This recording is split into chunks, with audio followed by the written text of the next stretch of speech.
अगर आप ध्यान से सोचोगे तो एजुकेशन पिछले 2500 साल में चेंज नहीं हुई है। It is exactly the same thing. एक इंस्ट्रक्टर होता है, लार्ज नंबर ऑफ स्टूडेंट्स होते हैं, एंड द टीचर, एजुकेटर और द इंस्ट्रक्टर जो है वो ह्यूमैनिटी के द्वारा जो कंसोलिडेटेड इन्फॉर्मेशन है, नॉलेज है, उसको इंपार्ट करता है उन स्टूडेंट्स को। And this has been the standard operating protocol of last 5000 years. लेकिन 2010 के बाद एक नई चीज आई थी जिसको कहते हैं एडटेक, यानी कि एजुकेशन टेक्नोलॉजी, मतलब कि शिक्षा के लिए टेक्नोलॉजी का यूज करना।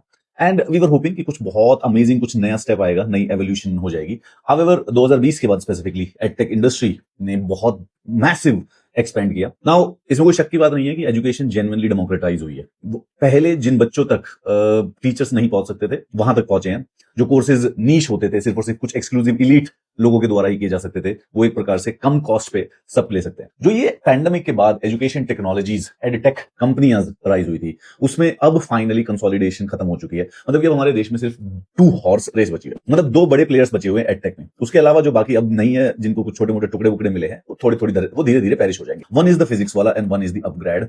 और अभी रिसेंटली अपग्रेड ने अनअकैडमी को भी खरीद लिया है। तो ये दोनों एक बराबर इक्वल साइज के प्लेयर्स हैं। इस एडटेक इंडस्ट्री का 2021 में सबसे बड़ा पीक आया था, बायजूस राइज कर रहा था, और अब धीरे धीरे सारी की सारी जो एडटेक कंपनियां हैं वो एफिशिएंसी की तरफ बढ़ रही हैं, और जिन लोगों के अंदर कैपेबिलिटीज नहीं है वो धीरे धीरे पेरिश भी हो जाएंगे। रिसेंटली एडटेक में एक मेगा मर्जर हुआ है। अपग्रेड नाम की एक कंपनी, उसने अनअकैडमी नाम की एक कंपनी को खरीद लिया है, और 2021 के बाद का ये सबसे बड़ा कंसोलिडेशन है। अपग्रेड जो है वो higher education, data science, AI upskilling और स्टडी अब्रॉड इन कोर्सेज में लीडरशिप रखती है। अनअकैडमी जो है वो K-12 एजुकेशन और टेस्ट प्रिपरेशन में स्पेस रखती है। तो अब जो ये नई मार्केट है, इसमें सिर्फ 2 हैवी वेट बचे हैं। एक फिजिक्स वाला जिसका ऑपरेटिंग रेवेन्यू 2900 करोड़ के करीब है, और एक अपग्रेड और अनअकैडमी, इनका टोटल कंबाइंड रेवेन्यू 2400 करोड़ से ऊपर का है। फिजिक्स वाला इंटरेस्टिंगली टेस्ट प्रिपरेशन में डोमिनेट करता है, और जो ये हायर और अपग्रेड और अनअकैडमी जो है वो हायर एजुकेशन और अपस्किलिंग में इंटीग्रेट करते हैं। अब ये सारी कंपनियां हैं, ये पूरा का पूरा सीक्वेंस बनाना चाहती है। सबसे पहले 10 साल का जो बच्चा होता है, यानी कि 5वीं क्लास से लेकर 12वीं क्लास तक जो प्रिपरेशन कर रहा होता है, पहले ये उन बच्चों को पढ़ाएंगे। उसके बाद उन्हीं बच्चों को जब वो 16 साल के हो जाते हैं तो उनको टेस्ट प्रिपरेशन की जरूरत पड़ती है, आईआईटीज के अंदर जाने में, कॉलेज के टेस्ट के जाने में।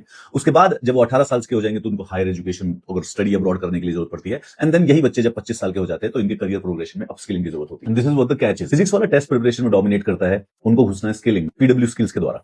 और अपग्रेड जो है वो हायर एजुकेशन और अपस्किलिंग में डोमिनेट करता है, उनको टेस्ट प्रिपरेशन और K-12 को कैप्चर करना है। सो पहले हर एक एग्जाम के लिए हम डिफरेंट कोचिंग्स को ज्वाइन करते थे। अब ये 2 बड़ी डुओपोली कंपनियां ऑलमोस्ट हर एक कोर्स को अपने एक ही अम्ब्रेला के अंदर प्रोवाइड कर देंगी। Do you feel the difference कि ऑनलाइन का जो ये 25,000 रुपए का कोर्स है, इसने आपके जीवन में वो बदलाव ला लिया जो कि ऑफलाइन में 1.5 लाख का कोर्स लाता था।